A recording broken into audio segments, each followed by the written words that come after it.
Hi friends, ice లేకుండా హెల్దీగా టేస్టీగా సగ్గుబియ్యం తోటి ఏ విధంగా డ్రింక్ తయారు చేసుకోవాలో ఈ వీడియోలో అయితే నేను చూపిస్తున్నాను.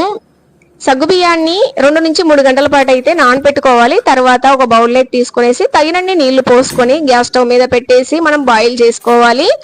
బాయిల్ అయిన తర్వాత నట్స్ పౌడర్ అయితే యాడ్ చేయాలి. నేనైతే pumpkin seeds, walnuts, cashew nuts అయితే తీసుకునేసి మిక్సీ జార్లో వేసుకొని మిక్సీ పట్టుకునేసి పౌడర్ చేసుకున్నాను. ఈ పౌడర్ ని మనం వచ్చేసి బాయిల్ చేసుకున్న సగ్గు బియ్యానికి అయితే యాడ్ చేయాలి. యాడ్ చేసిన తర్వాత కంటిన్యూస్ గా మిక్స్ అయితే చేయాలి, అడుగంటుకోకూడదు. తర్వాత తగినన్ని పాలు, స్వీట్నెస్ కోసం తగినంత చక్కెర లేదు అంటే బెల్లము ఏదైనా యాడ్ చేసుకోవచ్చు. ఈ విధంగా అయితే మనము యాడ్ చేసిన తర్వాత 5 మినిట్స్ లో మన హెల్దీ డ్రింక్ అనేది రెడీ అయిపోతుంది. ఇది పిల్లలకి మంచి ఎనర్జెటిక్, అదే విధంగా బ్రెయిన్ కి కూడా మంచి పవర్ ఇస్తుంది. అందరూ కూడా మస్ట్ గా ట్రై చేయండి. Thank you.